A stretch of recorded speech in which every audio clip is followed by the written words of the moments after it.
ঘুম থেকে আজকে সকাল সকাল উঠে একদমই ভাল লাগছিল না। তারপরে বাদামগুলো খেয়ে নিলাম। তারপর খেতে বসেছিলাম দুধ আর পাউরুটি নিয়ে। তারপরে খেলাম কলা। আজকে মুড়ি খাইনি। তারপর স্নান টান সেরে এসে ঠাকুর প্রণাম করে নিলাম। তারপরে আর বাড়িতে এলে কী কাজ, কোনো তো কাজই নেই, শুধু খাও দাও শুয়ে থাকো ফোন ঘাঁটো। তারপর ভালো করে অ্যালোভেরা জেলটা অ্যাপ্লাই করে নিলাম মুখে। আমি তো 12 মাস অ্যালোভেরা জেলটা ইউজ করে একটা লিপ বাম লাগিয়ে নিলাম।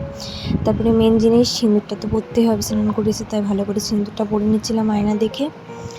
তারপরে শাখা পলাতে আর নোয়াতে ছুঁয়ে নিলাম সিঁদুরটা, তারপরে মাথায় ঘষে তারপর তোমাদের সাথে দেখালাম কেমন লাগছে আমাকে।